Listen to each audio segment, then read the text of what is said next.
सुप्रभात छात्रों, आज हम लोग कक्षा छठी में हिंदी व्याकरण के बारे में जानकारी लेने वाले हैं। एक शब्द है मान शब्द।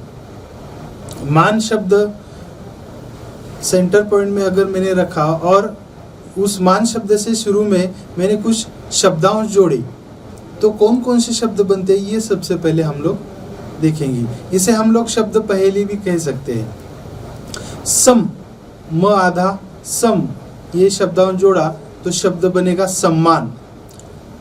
अप, ये शब्दांश जोड़ा तो अपमान, ये शब्द बनेगा। उसी प्रकार से अभी, ये शब्दांश जोड़ा तो अभिमान, ये एक नया शब्द बनेगा। उसी प्रकार से अनु, ये शब्दांश अगर जोड़ दिया तो होगा अनुमान। तो यहाँ पर मैंने क्या किया है, मान ये मूल शब्द जो है, इस मूल शब्द से पहले अनु, सम, अप ऐसे शब्दांश जोड़े हैं और उससे एक अर्थपूर्ण शब्द बना है।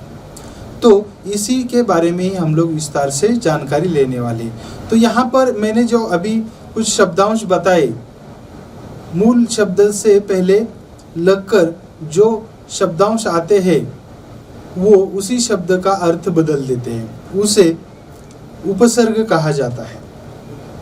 और उपसर्ग देखिए, उदाहरण में सम्मान, अपमान, अभिमान, तो इन शब्दों में मान ये क्या है, मूल शब्द है और उसके पहले अप, अभि, सम ये शब्दांश आए हैं, तो इन्हीं को ही उपसर्ग कहा जाता है।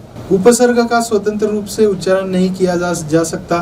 उपसर्ग से शब्दों में परिवर्तन आ जाता है। चलिए इसके आगे बढ़ते हैं। हम लोग अभी उपसर्ग के भेद के बारे में विस्तार से जानकारी लेते हैं। उपसर्ग के भेद होते हैं 4। संस्कृत के उपसर्ग, हिंदी के उपसर्ग, उर्दू के उपसर्ग और संस्कृत के अव्यय, ये उपसर्ग के 4 भेद होते हैं। तो सबसे पहले हम लोग एक एक उपसर्ग का भेद और उसके उदाहरण देखेंगे। सबसे पहला भेद है उपसर्ग का संस्कृत के उपसर्ग।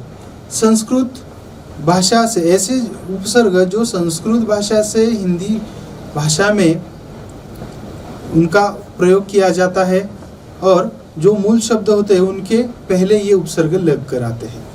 हम यहाँ पर देखेंगे संस्कृत के उपसर्ग, यहाँ पर अ और आ, ये 2 उपसर्ग देखते हैं। अ का अर्थ होता है निषेध करना या मना करना और उसका उदाहरण है अधर्म, उससे बना हुआ अधर्म शब्द है। तो अधर्म, इस शब्द में धर्म ये मूल शब्द है और उससे पहले लगा हुआ शब्दांश है अ, तो ये अ का अर्थ होता है निषेध, यानी मना करना या निषेध करना। अ ये संस्कृत का उपसर्ग है और उसमें धर्म ये मूल शब्द है, तो अ का अर्थ होता है निषेध, तो उससे बना शब्द है अधर्म। आइए दूसरा उदाहरण लेते हैं। संस्कृत के उपसर्ग में दूसरा उपसर्ग है, लेते हैं आ, ये दूसरा उपसर्ग देखते हैं। आ का अर्थ होता है सहित, तो उससे बना हुआ एक शब्द देखते हैं हम लोग, आदर। आदर ये शब्द जो है, इसमें दर ये मूल शब्द है और उससे पहले लगा हुआ शब्दांश है आ, और ये आ शब्दांश जो है वो संस्कृत का उपसर्ग होता है। आ का अर्थ होता है सहित। और एक उपसर्ग देखते हैं यहाँ पर, संस्कृत का अगला उपसर्ग है अप, और अप का अर्थ होता है बुरा। आइए इसे बनाए हुए कुछ उदाहरण देखते हैं। अपमान, अपमान ये शब्द अगर हम लोग देखते हैं तो उसमें मान ये मूल शब्द है और उससे पहले लगा हुआ संस्कृत का उपसर्ग है अप। उपसर्ग का दूसरा भेद है हिंदी के उपसर्ग।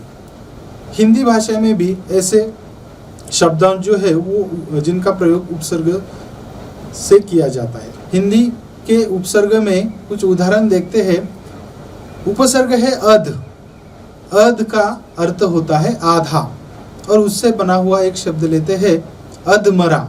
यहाँ पर मरा ये मूल शब्द है और उससे पहले आया हुआ जो शब्दांश है अध, ये क्या है, हिंदी का उपसर्ग है।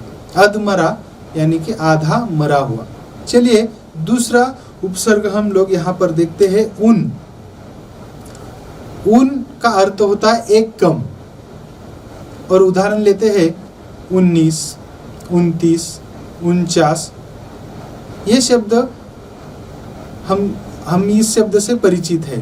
तो यहाँ पर 19 शब्द जो है, 19 का अर्थ होता है एक कम 20। यहाँ पर उन 20 ये मुख्य शब्द है या मूल शब्द है, और उसमें उन ये हिंदी का उपसर्ग है, और उसका अर्थ होता है एक कम। 20 से एक कम अर्थात 19। हिंदी के उपसर्ग में अगला उपसर्ग देखते हैं भर। भर का अर्थ होता है पूरा, और इससे बना हुआ एक शब्द देखते हैं भर पेट। पेट ये मूल शब्द है, उससे पहले आया हुआ शब्दांश है उपसर्ग है भर, उसका अर्थ है पूरा। भरपेट का अर्थ होता है पेट भर के। इस प्रकार से यहाँ हम लोगों ने हिंदी के उपसर्ग के 3 उदाहरण देखे हैं। अब आगे बढ़ते हैं।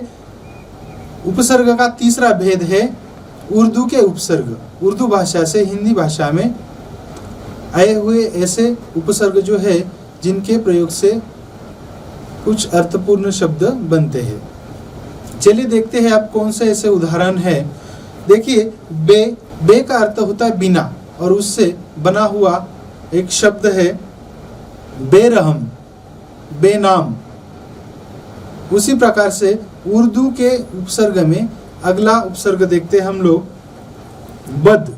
बद का अर्थ होता है बुरा, बदतमीज ऐसे शब्द होते हैं। बदनाम, नाम या तमीज, इन शब्दों से पहले लगा हुआ शब्दांश है बद। बद का अर्थ है बुरा।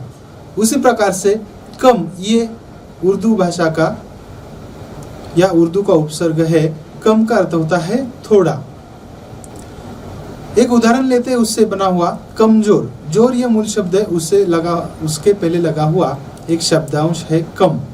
कम का अर्थ है थोड़ा, तो कमजोर ये उससे अर्थपूर्ण शब्द बन गया है। फिर इसके आगे बढ़ते हम लोग। अगला भेद है चौथा भेद उपसर्ग का संस्कृत के अव्यय। संस्कृत के अव्यय, इसमें देखिए